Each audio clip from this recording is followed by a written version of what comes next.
Ladies and gentlemen, ஆரம்பிக்கலாமா? நான் வரணும்னு ரொம்ப ஆசைப்பட்ட போல அதான் வந்துட்டேன். I like the way.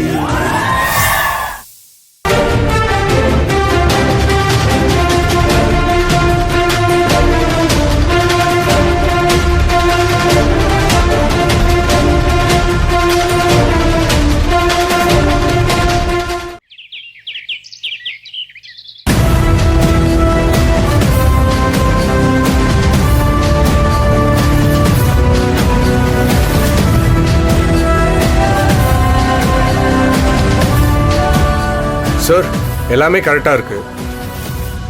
எல்லா பாயிண்ட்ஸும் சரியாக இன்க்ளூட் பண்ணியிருக்கு. ஃபஸ்ட்டு யார்கிட்ட சார் சைன் வாங்கணும்? யார்கிட்ட? வீட்டுக்கு பெரிய மணி எங்கள் அம்மா தான். அதுகிட்ட இருந்து ஆரம்பிங்க. அப்புறம் ஈஸ்வரி, ரேணுகா, நந்தினி, ஞானம், கதிர் எல்லாத்தையும் வாங்கிங்க. வரிசையா வாங்க.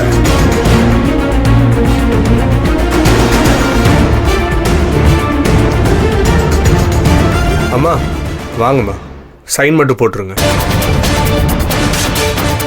எப்பா பெரியவனே, இதெல்லாம் உனக்கு நியாயமா இருக்கா ஐயா?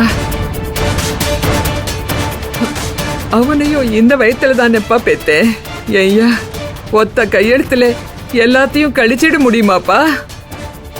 அவன் மேல என்ன தப்பு இருக்கு? அவன் பக்கத்துல என்ன நியாயம் இருக்குன்னு கேட்காம அவனை அத்து விடுறேன்னு சொல்றது சரியா ஐயா? ஏப்பா உன் புத்தி இப்படி மாறி போச்சு? அம்மா, உன் பொழப்பத்தையெல்லாம் விட்டுட்டு முதல்ல கையெழுத்து போடு. இல்லையா எங்களோட அவன் தான் முக்கியமா? அப்புறம் ஓஞ்ச வரியான் நான் ஒன்றும் சொல்றதுக்கு இல்லை. ஐயோ சார் சார் சார், ஏன் இப்படிலாம் பேசுறீங்க? அம்மாவுக்கு எடுத்து சொன்னா புரிஞ்சுக்க போறாங்க. அம்மா இல்லை, தப்பா ஒண்ணுமே இல்லைம்மா. இது வரைக்கும் அவங்களால சாருக்கு என்னென்ன கொடுமை நடந்திருக்கு, அவங்களால சார் எந்த அளவுக்கு பாதிக்கப்பட்டிருக்காரு, அதாம்மா எழுதியிருக்கு. வேற எதுவுமே இல்லை. இது வரைக்கும் இந்த குடும்பத்துல ஜனனியாலையும் சக்தியாலையும் வந்த பிரச்சனை இனி யாருக்குமே வரக்கூடாது.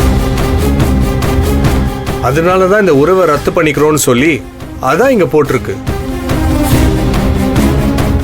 வேற சக்தி பத்தியோ இல்ல ஜனனி பத்தியோ ஒரு வார்த்தை கூட தப்பா போடலாமா? இன்ஃபேக்ட் இது வரைக்கும் சக்தி இந்த வீட்டு புள்ளையா, அவர் தம்பியா என்ன பண்ணிருக்காரு சொல்லுங்கம்மா.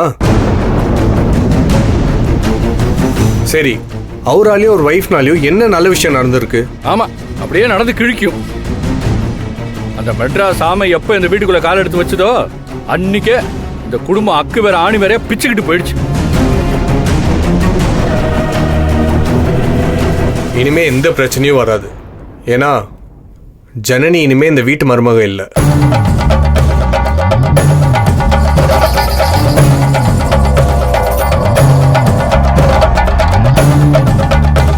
ஆமா, ஜனனியை மட்டும் சார் ஒதுக்குனா அது ஏதோ கோவத்தில் பண்றாருன்னு நீங்கெல்லாம் சொல்லலாம்.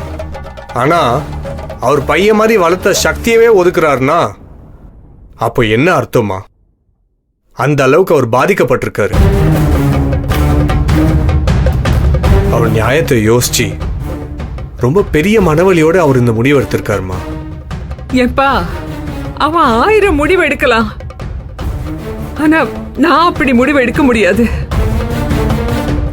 அவன் என் மகையா, நான் எப்படி அவனை விட்டு கொடுக்கறது?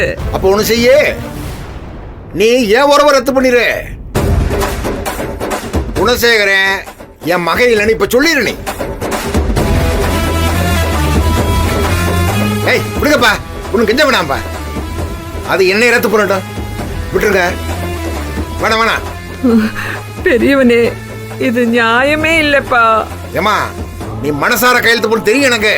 இருந்த நான் உன் மேல வச்சிருக்கிற கொஞ்ச நஞ்ச பாசத்துக்காக சொல்றேன் நானு. இல்லையா உனக்கு எனக்கு எந்த உறவு மொழியில் முடிவு பண்ணிடுவான். விட்டு பேச்ச. உன் கடைக்குட்டி வருவேன், அவன் கூட சேர்ந்து அந்த பாதகத்தையும் வருவா. அவன் கூட சேர்ந்து நீ போயிரு போயிரு.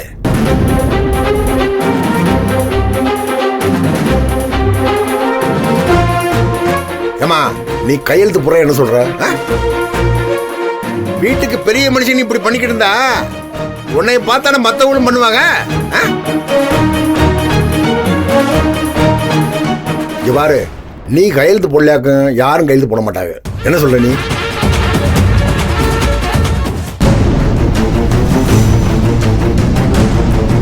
அப்போ நான் எல்லாருக்கும் முன்னாடி அசிங்கப்பட்டிருக்கேன். அதானே உனக்கு வேணும்? செய்ய நீ ஓம் பங்குக்கு சாணி கரைச்சி ஊத்து. அம்மா, உங்க குடும்பத்தையே முன்னேற்றி கொண்டு வந்து நல்ல நிலைமையில நிறுத்தியிருக்காரு. அவருக்கு துரோகம் பண்ணிட்டு அந்த பையன் ஓடுறான்னா அவனுக்காக ஏமா இவ்வளோ யோசிக்கிறீங்க? அண்ணன் எவ்வளவோ அடிபட்டு போயிட்டாருமா. இனிமேலும் அவரை நோகடிக்கிறது சரியில்லைம்மா. ஒத்த கையெழுத்து தானம்மா, போட்டு விடுங்கம்மா. யோ, என்னையா பேசுறீங்க நீங்க? அவன் சொத்து சுகத்தை கேட்டா கையெழுத்து போட்டுடலாம். ஆனா அவன் என்னத்தை கேக்குறான்? ஐயா, உன் வீட்டுல உன் பிள்ளைக்கும் உனக்கும் சம்பந்தம் இல்லைன்னு கேட்டா நீ கையெழுத்து போட்டுடுவியா? அம்மா, இந்த குடும்பத்துக்கும் உங்களுக்கும் அனுசரணையா இருக்கிற பிள்ளையா இருந்தா பரவாயில்ல, யோசிக்கலாம். அவனால தானே வீடு ரெண்டு பட்டு கிடக்குது. அப்படி ஒரு பிள்ளை இருக்கிறதுக்கு பிள்ளை இல்லைன்னு சொல்லிட்டு போயிருங்கம்மா. அதான் பெத்து வளர்த்து ஆளாக்கி விட்டீங்கல்ல, இன்னும் சுமந்துக்கிட்டு தெரிய முடியுமா என்ன? ஏப்பா, நீங்க பேசுவீங்க, 1000 பேசுவீங்க. ஆம்பளைங்க எல்லாம் வாய்க்கு வந்தது பேசுவீங்க. பெத்த அம்மாவோட மனசு உங்களுக்கு என்னையா தெரியும்? அதே அம்மாவோட மனசோட தான் நான் முடிவு எடுத்திருக்கேன்.